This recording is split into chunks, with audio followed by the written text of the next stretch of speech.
অযোধ্যায় সহস্র প্রদীপ প্রজ্বলিত করা হয়েছিল এই উৎসবে। একে আমরা দীপাবলি বলে থাকি। এবার এই বিষয়ে আমরা সকলে জানি।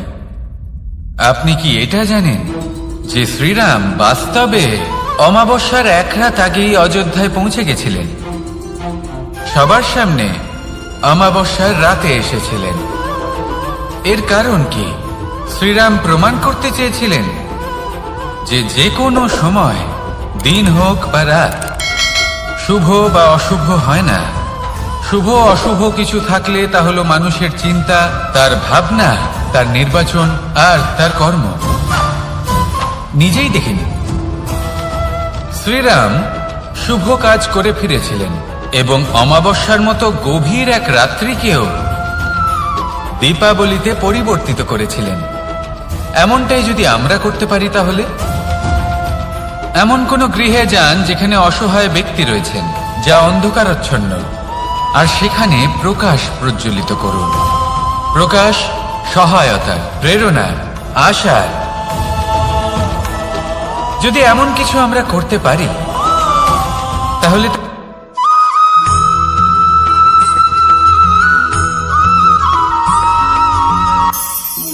আমরা জীবনে এমন অনেক মানুষকে চিনি যারা অত্যন্ত শক্তিশালী, নিজের পরীক্ষা দিতে কখনো পিছপা হন না, খুব কঠোর হন, আত্মপ্রত্যয়ী হন, কিন্তু তাও তারা সাফল্য পান না। কেন? কি কারণ হতে পারে এর? লৌহ মানবের মতো ব্যক্তিত্বের অধিকারী হওয়া সত্ত্বেও তারা সফলতা কেন লাভ করেন না? এবার এটার উত্তর তাদের ব্যক্তিত্বের মধ্যেই লুকিয়ে রয়েছে। লৌহ মানব, লোহা। আপনি কখনো লোহাকে দেখে থাকবেন, অত্যন্ত শক্তিশালী, অত্যন্ত কঠিন, কিন্তু শুধু তখনই যখন সেটা শান্ত থাকে, শীতল থাকে। তাকে উত্তপ্ত করুন, তা আর কঠিন থাকবে না। তার উপরে এক আঘাত করুন আর তার আকৃতি বদলে যাবে। বুঝলেন? যদি আপনিও জীবনে নিজের শক্তি দিয়ে, নিজের নিরন্তর প্রচেষ্টা দিয়ে বড় কিছু করতে চান, তাহলে সর্বপ্রথম একে শান্ত করে রাখুন, একে শীতল করে রাখুন। জীবনে যা পেয়েছেন তাতেই সন্তুষ্টি পেতে শিখুন। এই ক্রোধের তাপে নিজেকে বদলাবেন না। চিনতে শিখুন সেই চিন্তাগুলো যা ক্রোধ বাড়িয়ে দেয়, আর সেইগুলোকে শেষ করে দিন, নয়তো সেই রাগ আপনার পতন অবশ্যই ঘটাবে। রাধা রাধা।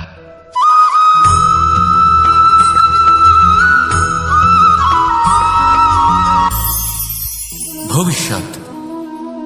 সংসারে এমন কোন ব্যক্তি আছেন যিনি নিজের ভবিষ্যতের বিষয় ভাবেন না? যে কেউ ভাবেন আমার ভবিষ্যৎ কিছু এরকম হবে, আমি ভবিষ্যতে এরকম কিছু একটা করব, এই সুবিধা থাকবে, এই আনন্দ পাবো, ইত্যাদি ইত্যাদি। কিন্তু সত্যি বলি, ভবিষ্যতের থেকে বড় ভণ্ড আর কেউ নেই।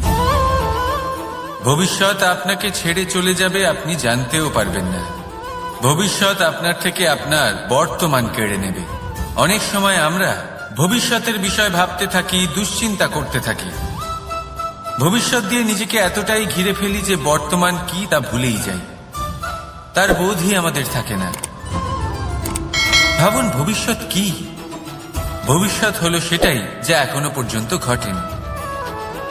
বর্তমান হলো সেটা যা এখন ঘটছে। তাহলে যা এখনো ঘটেইনি তার বিষয়ে দুশ্চিন্তা করে নিজেকে ব্যতিব্যস্ত কেন করছেন? এই বর্তমান, এটাই হলো গুরুত্বপূর্ণ। এর উপরে সমস্ত ভাবনা কেন্দ্রীভূত করুন। মনে লক্ষ্য অবশ্যই রাখুন, কিন্তু পুরো মনোযোগ শুধু বর্তমানে থাকবে। এই বর্তমানকে যদি সামলে নিতে পারেন, তাহলে আপনার ভবিষ্যৎ এমনি উজ্জ্বল হয়ে উঠবে। তাহলে আসুন আমার সাথে ভালোবেসে বলুন, রাধা রাধা।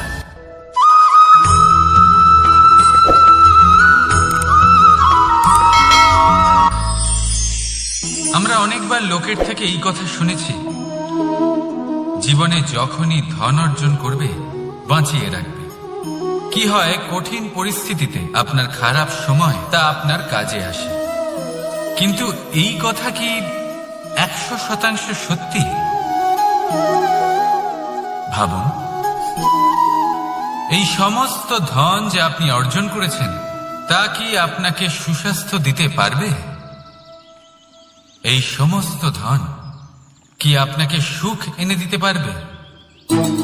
পারবে না, তাই না? চলুন আমি আপনাকে একটা কথা বলি। পরমেশ্বর,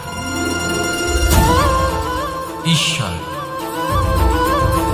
যদি এই ঈশ্বরের ওপর আপনি বিশ্বাস রাখেন, সর্বদাই ভালো কাজ করেন, সবার মধ্যে প্রেম ছড়িয়ে দেন আর সবার জন্য শুধু ও শুধুমাত্র শুভকামনা করেন, তাহলে আপনার সাথে কখনো কোনো খারাপ হতে পারে না। তাই সময় বদলান, সময় বদলানোর উপকরণ নয়। আর ভালোবেসে বলুন, রাধা রাধা।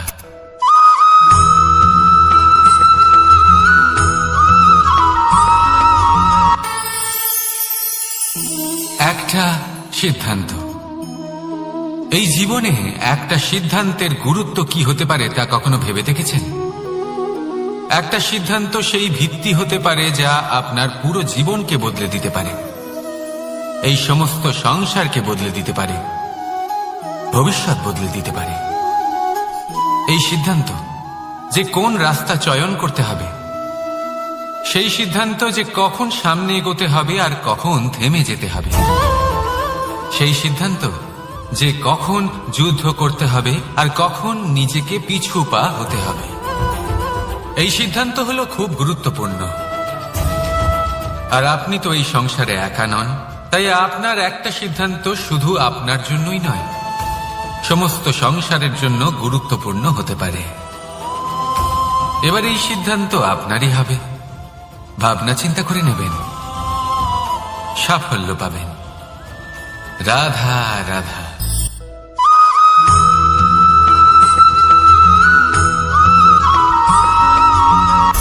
অনেকবার আমাদের দৃষ্টিভঙ্গি এমন হয়ে থাকে যে আমাদের আসল সত্যের থেকে অনেকটা দূরে নিয়ে যায়। আমরা যেরকম দেখি সেরকম সবসময় হয় না। এবারে দেখুন না,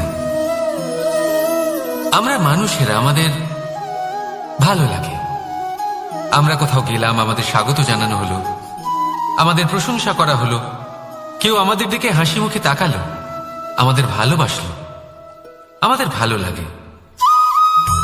কিন্তু যদি কেউ ক্রুদ্ধ হয়, কটাক্ষ করে, ব্যঙ্গ করে, তাহলে আমরা তক্ষুনি তাকে নিজের শত্রু ভেবে ফেলি, তার উপরে ক্রুদ্ধ হয়ে যাই।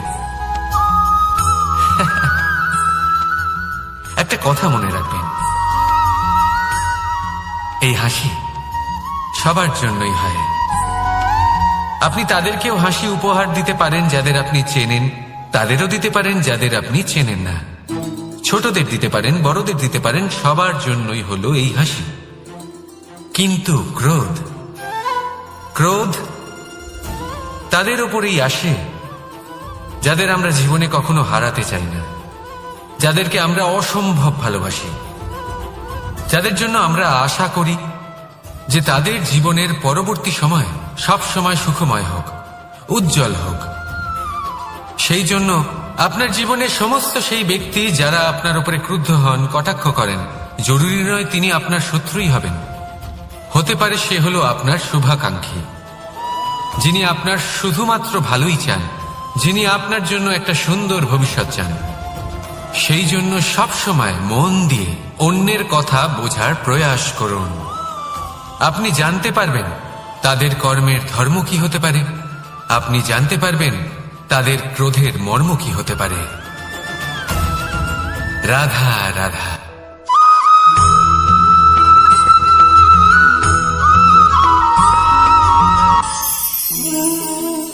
অহংকার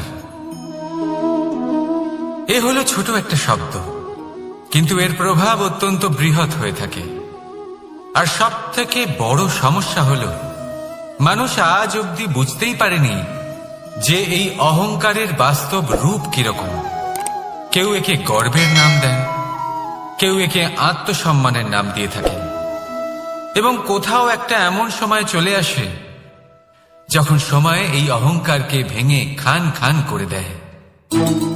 আর তখন না গর্ব আপনাকে বাঁচাতে পারে, না আপনার আত্মসম্মান। এখন যদি আপনাকে উদাহরণ দিই, তাহলে যেখানে আপনি বসে আছেন সেই ঘরেই ওপরে তাকান, সেই ছাদের দিকে।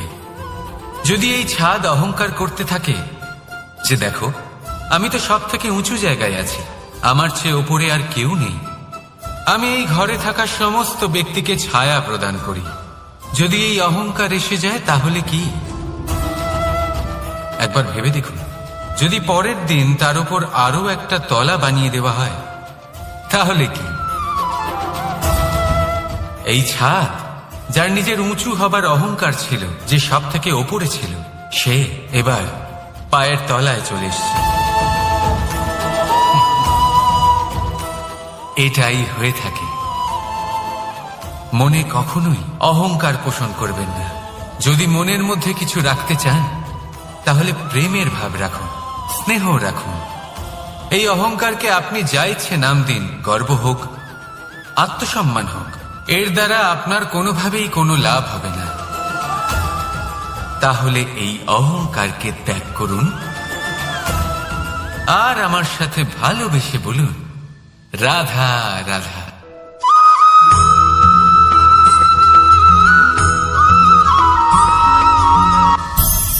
সংসারে অনেক সময় এরকম হয় যে আমরা খুব সমস্যায় থাকি, খুব বিপদের মধ্যে থাকি, আর সেই সমস্ত মানুষ যারা আমাদের কাছের মানুষ, আমাদের আপনজন, তারা আমাদের ত্যাগ করে চলে যান। আমরা এই সময় দুঃখ পাই, নিরাশ হয়ে পড়ি এবং একা একাই সেই সমস্যাকেও কাটিয়ে উঠি।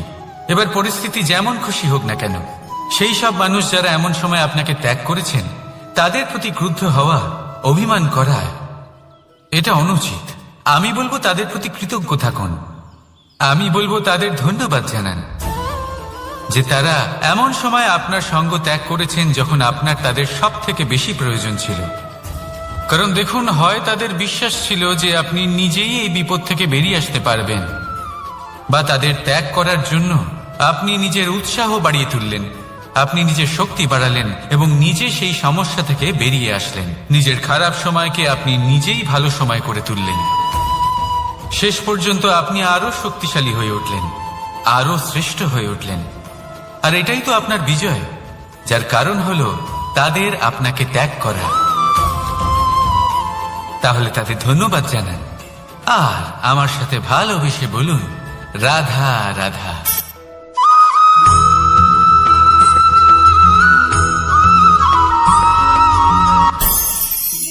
অনেক সময় যখন আমরা কর্ম করি, সাফল্য লাভ করি, কঠিন পরীক্ষায় উত্তীর্ণ হই, বড় কাজ করি, আমাদের মনে হয় এই সংসার আমাদের একটু প্রশংসা করুক, ভালো লাগে। অনেকবার মনে হয় এটা হলো আমাদের কর্মের ফলই বটে, আমরা আনন্দ পাই। কিন্তু যখন আমরা এই প্রশংসা পাই না, তখন কি হয়? আমরা দুঃখী হয়ে যাই, ভেঙে পড়ি। মনে হয় যেন আমার জন্য কেউ চিন্তাই করে না, এমন মনে হয় যেন আমাদের আনন্দে অন্য কেউ আনন্দই পায় না। অনেক রকম ভাবনা আসে। কিন্তু আমি আপনাকে একটা প্রশ্ন করতে চাই, আপনি যে কাজই করেন না কেন, যে কর্মই করেন না কেন, তা কি শুধুমাত্র প্রশংসার জন্য করেন? যদি এরকম হয়ে থাকে তাহলে সেই ভাবনা এক্ষুনি ত্যাগ করুন, কারণ এই প্রকৃতি আমাদের অন্য শিক্ষা দেয়।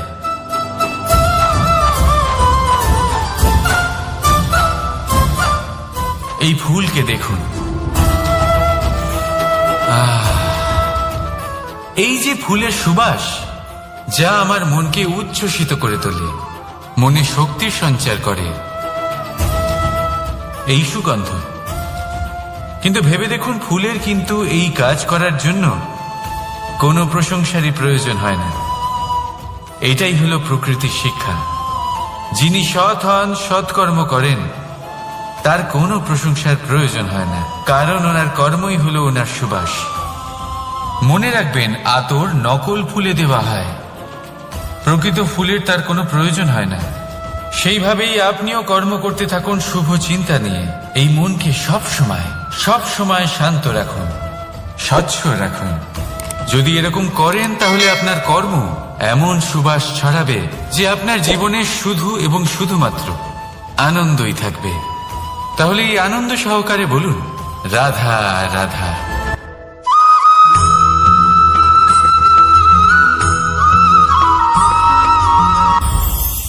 এই সংসারে যখনই কোনো সমস্যা আসে তখন আমরা আমাদের সব থেকে বড় সম্বলের কাছে আশ্রয় খুঁজি, তা হলো আমাদের বিশ্বাস।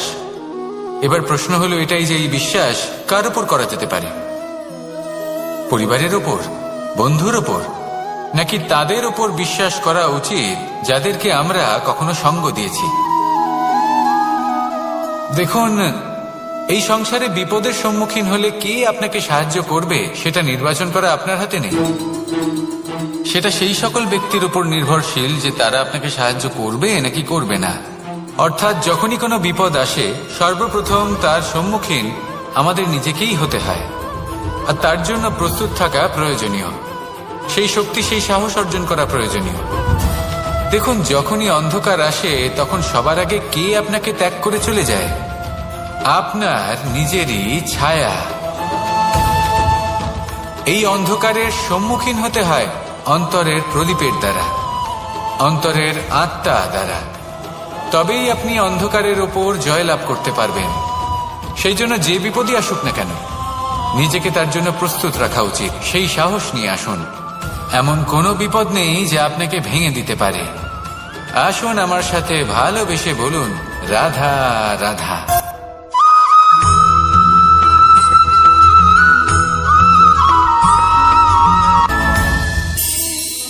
এই সংসারে এমন কোনো পর্বত নেই যা এতটাই উঁচু যে মানুষ তার শিখরে পৌঁছতে পারবে না, তাকে অতিক্রম করতে পারবে না। এই সংসারে এমন কোনো সাগর নেই যা কিনা এতটাই গভীর যেখানে মানুষ তার তলদেশে পৌঁছে ফিরে আসতে পারবে না। একটা ছোট্ট বরফের টুকরো পর্বতের শিখরে গলে গিয়ে বইতে থাকে, আর দেখতে দেখতেই তা মহানদী গঙ্গায় পরিবর্তিত হয়। এর কারণ কি?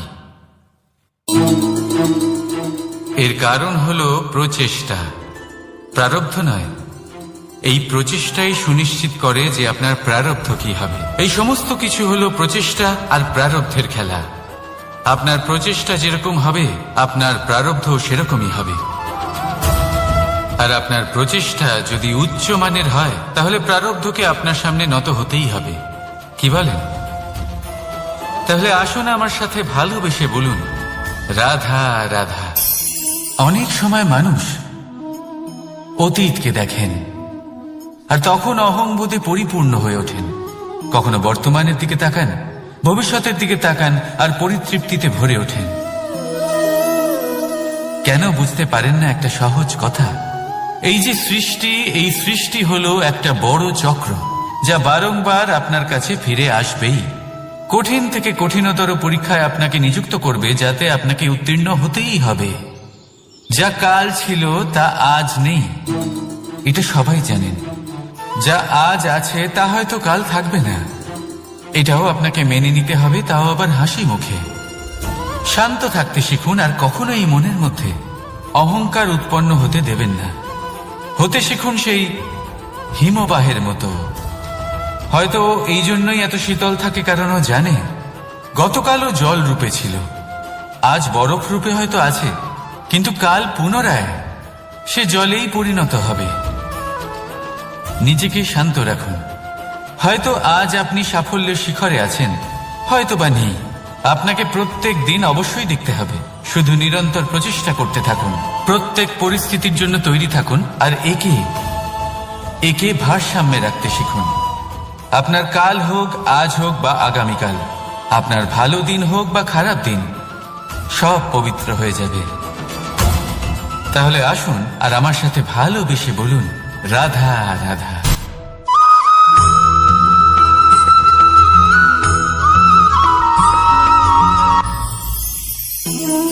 জীবনে ক্ষমা চাওয়া তাও কিছুটা সহজ, ক্ষমা করতে পারা অত্যন্ত কঠিন।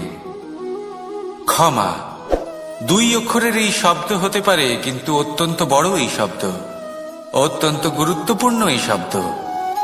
কখনো কখনো অন্য কাউকে ক্ষমা করে দেওয়া তাও কিছুটা সহজ কাজ, কিন্তু নিজেকে ক্ষমা করতে পারা অত্যন্ত কঠিন হয়ে দাঁড়ায়। অতীতে যদি আমাদের এমন কোনো ভুল হয় যে কারণে আমরা নিজেকে ক্ষমা করতে পারি না, অনেক সময় এমন কিছু ভুল করে বসি যে বিষয় শুধু আমরাই জানি, কিন্তু আমরা নিজেকে ক্ষমাই করতে পারি না, আর আমাদের বিকাশ সেখানে স্তব্ধ হয়ে যায়। কারণ যদি আপনি ক্ষমা করতে না শেখেন, নিজেকে ক্ষমা যদি না করতে পারেন, তাহলে তা আপনার জীবনের সব থেকে বড় বাধা হয়ে দাঁড়াবে। সেই জন্য জীবনে অবশ্যই শিখুন যে কিভাবে নিজেকে ক্ষমা করতে হয়, আর শিখুন যে আগের করা ভুল আবার কি করে না করা যেতে পারে। এই মন হালকা হবে আর প্রসন্ন হয়ে বলবে, রাধা রাধা।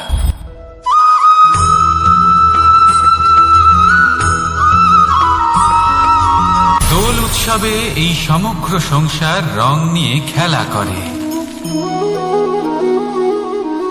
কিন্তু এই রঙের সারমর্ম এই সংসার কি জানে? কখনো দেখেছেন একটা চিন্তিত মুখ শুধুমাত্র রঙের স্পর্শ পেয়ে আনন্দিত হয়ে ওঠে? দোলে আমরা কি করি? পুরাতনকে ত্যাগ করি আর নতুনকে স্বাগত জানাই। শিশিরকে বিদায় জানিয়ে এক সুন্দর, এক নতুন ঋতুকে আগমন জানাই। দুশ্চিন্তা দূর করে আসার নতুন রঙে রঙিন হয়ে ওঠা, নিজেকে আনন্দিত করা, এটাই তো হলো দোল। এবার দোলের একটা ব্যাপার আছে, দুটো রঙে একসাথে রঙিন হওয়া যায় না। একটা রং উঠলে তবেই আরেকটা রং লাগা সম্ভব। আরো একটা প্রশ্নও রয়েছে, কোন রংকে তুলে দিয়ে কোন রং মাখানো যেতে পারে? যদি আপনাকে উদাহরণ দিই, লোভের এই রং, তা যতক্ষণ লেগে থাকবে আনন্দের রং লাগতে পারবে না। যা হয়েছিল দ্বারকাবাসী এবং সামন্তক মণির মধ্যে। ভ্রান্তির রং যতক্ষণ লেগে থাকবে সত্যের রং লাগতে পারবে না, যা হয়েছে রুক্মিণীর সাথে। আর হিংসার এই রং যতক্ষণ লেগে থাকবে প্রেমের রং ততক্ষণ লাগতেই পারবে না, যা হয় আপনার আমার সবার সাথে। তাহলে আসুন একসাথে মিলে দোল পালন করি এবং সবকিছুর উপরে বিজয় লাভ করি। অন্ধকারের স্থানে আলো, ভ্রান্তির স্থানে সত্যের, হিংসার স্থানে প্রেমের, আর লোভের স্থানে আনন্দের এই সুন্দর রং মাখাই। শত্রুতা, ঘৃণা, হিংসা এই সব কিছু ত্যাগ করি আর সকলের সখা হয়ে উঠি, আর ভালোবেসে বলি শুভ দোল। হ্যাঁ, ওটা তো আমরা অবশ্যই বলবো, রাধা রাধা।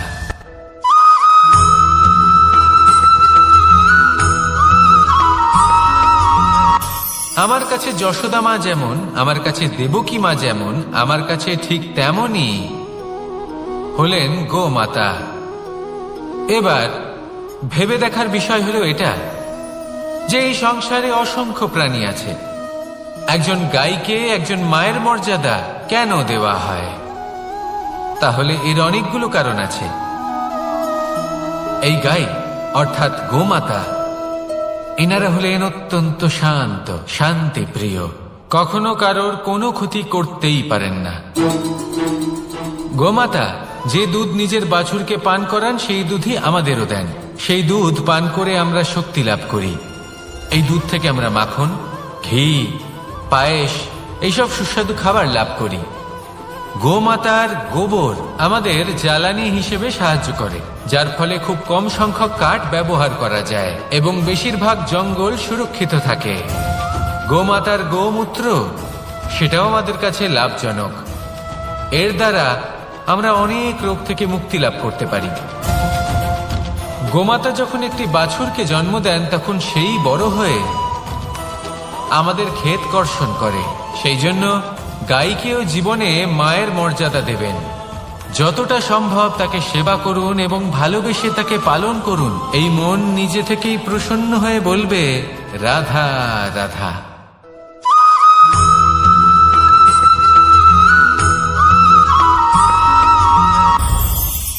এই সংসারে যখনই কোনো সমস্যা আসে তখন আমরা আমাদের সব থেকে বড় সম্বলের কাছে আশ্রয় খুঁজি, তা হলো আমাদের বিশ্বাস। এবার প্রশ্ন হলো এটাই যে এই বিশ্বাস কার উপর করা যেতে পারে? পরিবারের উপর, বন্ধুর উপর, নাকি তাদের উপর বিশ্বাস করা উচিত যাদেরকে আমরা কখনো সঙ্গ দিয়েছি? দেখুন, এই সংসারে বিপদের সম্মুখীন হলে কে আপনাকে সাহায্য করবে সেটা নির্বাচন করা আপনার হাতে নেই। সেটা সেই সকল ব্যক্তির উপর নির্ভরশীল যে তারা আপনাকে সাহায্য করবে নাকি করবে না।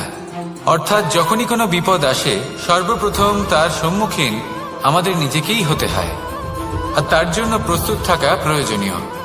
সেই শক্তি, সেই সাহস অর্জন করা প্রয়োজনীয়। দেখুন, যখনই অন্ধকার আসে তখন সবার আগে কে আপনাকে ত্যাগ করে চলে যায়? আপনার নিজেরই ছায়া। এই অন্ধকারের সম্মুখীন হতে হয় অন্তরের প্রদীপের দ্বারা, অন্তরের আত্মা দ্বারা। তবেই আপনি অন্ধকারের উপর জয়লাভ করতে পারবেন। সেই জন্য যে বিপদই আসুক না কেন নিজেকে তার জন্য প্রস্তুত রাখা উচিত। সেই সাহস নিয়ে আসুন। এমন কোনো বিপদ নেই যা আপনাকে ভেঙে দিতে পারে। আসুন আমার সাথে ভালোবেসে বলুন, রাধা রাধা।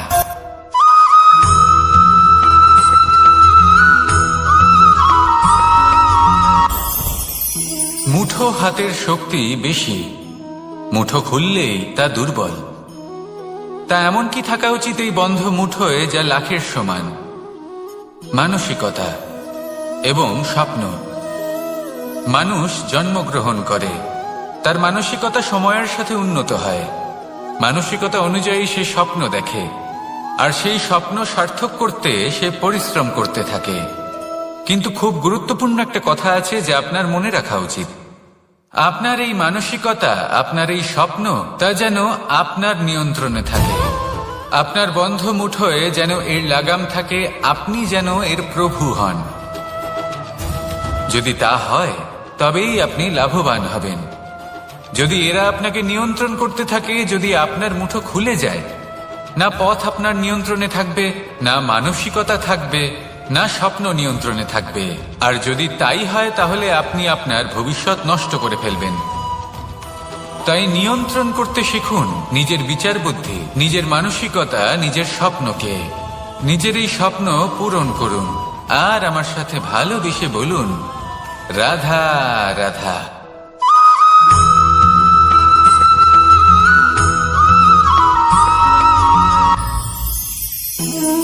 জীবনে ক্ষমা চাওয়া তাও কিছুটা সহজ, ক্ষমা করতে পারা অত্যন্ত কঠিন। ক্ষমা দুই অক্ষরের এই শব্দ হতে পারে, কিন্তু অত্যন্ত বড় এই শব্দ, অত্যন্ত গুরুত্বপূর্ণ এই শব্দ। কখনো কখনো অন্য কাউকে ক্ষমা করে দেওয়া তাও কিছুটা সহজ কাজ, কিন্তু নিজেকে ক্ষমা করতে পারা অত্যন্ত কঠিন হয়ে দাঁড়ায়। অতীতে যদি আমাদের এমন কোনো ভুল হয় যে কারণে আমরা নিজেকে ক্ষমা করতে পারি না, অনেক সময় এমন কিছু ভুল করে বসি যে বিষয় শুধু আমরাই জানি, কিন্তু আমরা নিজেকে ক্ষমাই করতে পারি না। আর আমাদের বিকাশ সেখানে স্তব্ধ হয়ে যায়। কারণ যদি আপনি ক্ষমা করতে না শেখেন, নিজেকে ক্ষমা যদি না করতে পারেন, তাহলে তা আপনার জীবনের সব থেকে বড় বাধা হয়ে দাঁড়াবে।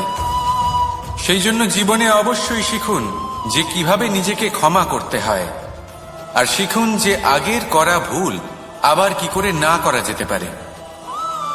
এই মন হালকা হবে আর প্রসন্ন হয়ে বলবে, রাধা রাধা।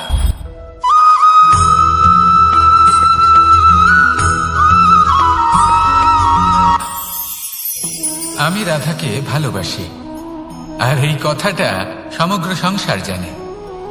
আর সময় অন্তরে লীলার দ্বারা, বিভিন্ন ঘটনা দ্বারা, কর্মের দ্বারা আমি নিজের এই ভালোবাসা রাধার সামনে প্রকাশ করি। এবার আপনি বলবেন, এসবের কি প্রয়োজন? রাধা কি এই কথা জানে না যে কৃষ্ণ তাকে কতটা ভালোবাসে? অবশ্যই জানে, কিন্তু এই যে ভালোবাসা, তা মনে রেখে দেওয়ার জন্য নয়, তা প্রকাশ করার জন্য। আর বারংবার এই ভালোবাসাকে প্রকাশ করা উচিত, উচিত সময় এবং উচিত সুযোগ দেখে। কিরকম? এবার যদি আপনি প্রেমীর সাথে কোনো উৎসবে থাকেন, তাহলে তার সাথে নৃত্য সঙ্গীত করুন। যদি ভিড়ের মাঝে থাকেন তখন প্রেমিকে সম্মান করুন, একান্তে প্রসাধন করুন। দুঃখের সময় তার হাত ধরে থাকুন, সুখের সময় আলিঙ্গন করে রাখুন। এই প্রেম যত প্রকাশ করবেন ততই এই প্রেমের বৃদ্ধি হবে। এই প্রেম আরো বেশি গভীর হবে, অটুট হবে। তাই এই প্রেমকে মনে নয়, আপনার জীবনে স্থান দিন। মন খুলে প্রকাশ করুন আর আমার সাথে ভালোবেসে বলুন, রাধা রাধা।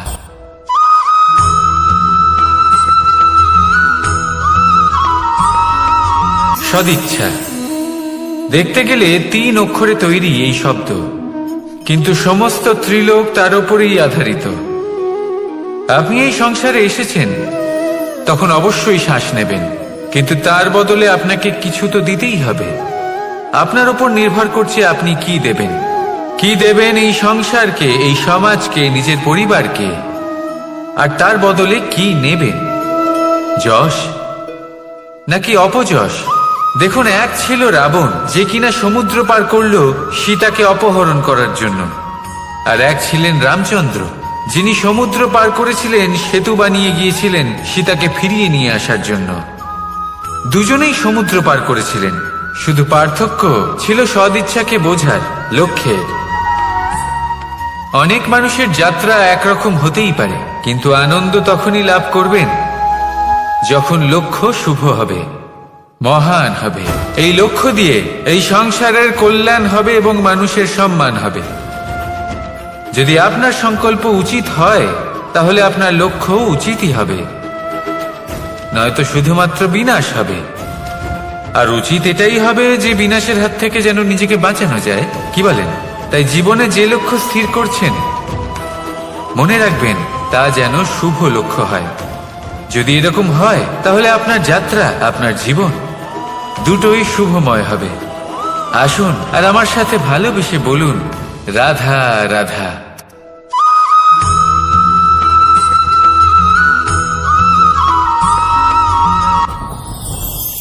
যত শক্তিশালী এই মন, তত শক্তিশালী এই শরীরও।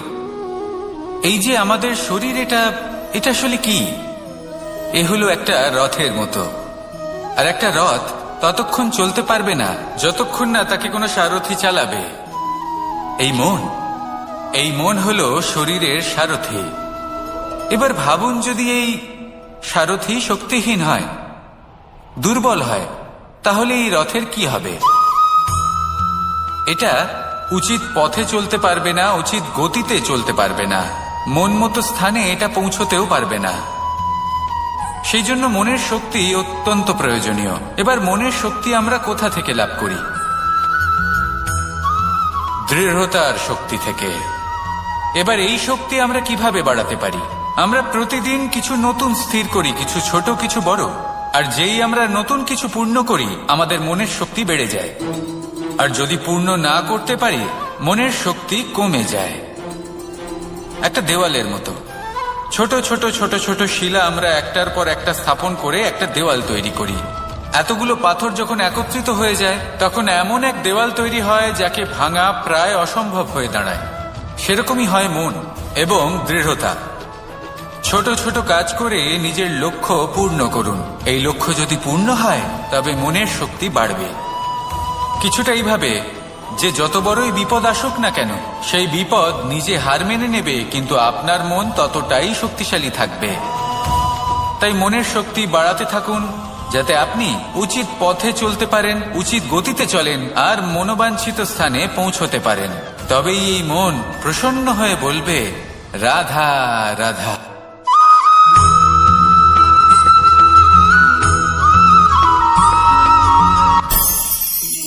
অনেক সময় যখন আমরা কর্ম করি, সাফল্য লাভ করি, কঠিন পরীক্ষায় উত্তীর্ণ হই, বড় কাজ করি, আমাদের মনে হয় এই সংসার আমাদের একটু প্রশংসা করুক, ভালো লাগে।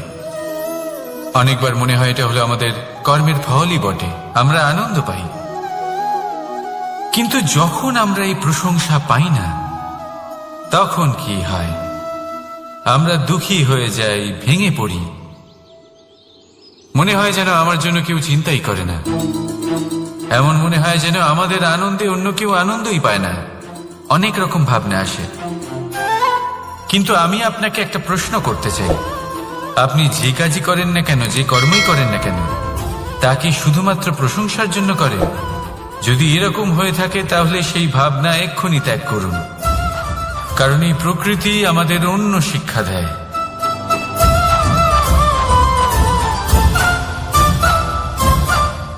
এই ফুলকে দেখুন, এই যে ফুলের সুবাস, যা আমার মনকে উচ্ছ্বসিত করে তোলে, মনে শক্তির সঞ্চার করে, এই সুগন্ধ। কিন্তু ভেবে দেখুন, ফুলের কিন্তু এই কাজ করার জন্য কোনো প্রশংসারই প্রয়োজন হয় না। এটাই হলো প্রকৃতির শিক্ষা। যিনি সৎ হন, সৎকর্ম করেন, তার কোনো প্রশংসার প্রয়োজন হয় না, কারণ ওনার কর্মই হলো ওনার সুবাস। মনে রাখবেন, আতর নকল ফুলে দেওয়া হয়, প্রকৃত ফুলের তার কোনো প্রয়োজন হয় না। সেইভাবেই আপনিও কর্ম করতে থাকুন শুভ চিন্তা নিয়ে। এই মনকে সব সময় শান্ত রাখুন, স্বচ্ছ রাখুন। যদি এরকম করেন তাহলে আপনার কর্ম এমন সুবাস ছড়াবে যে আপনার জীবনে শুধু এবং শুধুমাত্র আনন্দই থাকবে। তাহলে এই আনন্দ সহকারে বলুন, রাধা রাধা।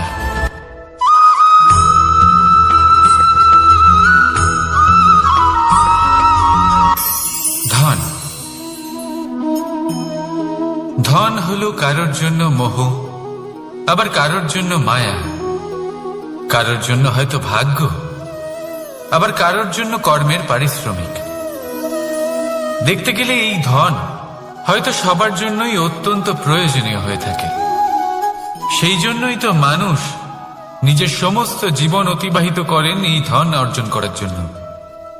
অনেক মানুষ এমনও হয় যাদের সমস্ত জীবন এই ধন অর্জন করতেই কেটে যায়।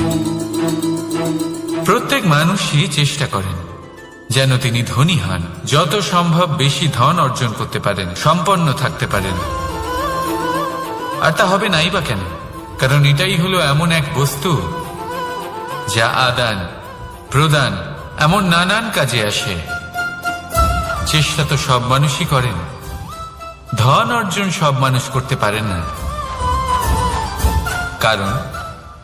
কারণ হলো এটাই যে মানুষ ভাবেন যে তার কাছে কিছু ধন এলে তারপর তিনি কিছু করে দেখাবেন, আর ধন ভাবে যদি এই মানুষ কিছু করে দেখান তাহলে আমি তার কাছে আসব। সেই জন্য কিছু করে দেখান, এমন শ্রেষ্ঠ কাজ করে দেখান যাতে ধন নিজেই আপনার কাছে ছুটে আসে। যদি আপনি ধন লাভের আশায় ছোটেন তাহলে আপনি নিজের সন্তোষ ভাব হারিয়ে ফেলবেন। কিন্তু এই সম্পত্তি যদি আপনার কাছে ছুটে আসে তাহলে আপনাকে মহান বলা হবে। সেই জন্য কাজ করুন, শ্রেষ্ঠ কাজ করে দেখান, দেখবেন এই ধন ফলস্বরূপ আপনার কাছে আসবেই আসবে। তাহলে আসুন আমার সাথে ভালোবেসে বলুন, রাধা রাধা।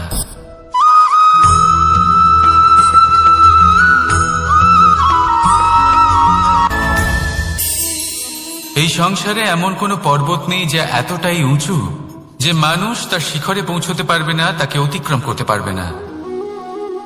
এই সংসারে এমন কোনো সাগর নেই যা কিনা এতটাই গভীর যেখানে মানুষ তার তলদেশে পৌঁছে ফিরে আসতে পারবে না। একটা ছোট্ট বরফের টুকরো পর্বতের শিখরে গলে গিয়ে বইতে থাকে, আর দেখতে দেখতেই তা মহানদী গঙ্গায় পরিবর্তিত হয়। এর কারণ কি? এর কারণ হলো প্রচেষ্টা, প্রারব্ধ নয়। এই প্রচেষ্টাই সুনিশ্চিত করে যে আপনার প্রারব্ধ কি হবে। এই সমস্ত কিছু হলো প্রচেষ্টা আর প্রারব্ধের খেলা। আপনার প্রচেষ্টা যেরকম হবে আপনার প্রারব্ধ সেরকমই হবে। আর আপনার প্রচেষ্টা যদি উচ্চ মানের হয় তাহলে প্রারব্ধকে আপনার সামনে নত হতেই হবে। কি বলেন? তাহলে আসুন আমার সাথে ভালোবেসে বলুন, রাধা রাধা। অনেক সময় মানুষ অতীতকে দেখেন আর তখন অহংবোধে পরিপূর্ণ হয়ে ওঠেন। কখনো বর্তমানের দিকে তাকান, ভবিষ্যতের দিকে তাকান আর পরিতৃপ্তিতে ভরে ওঠেন।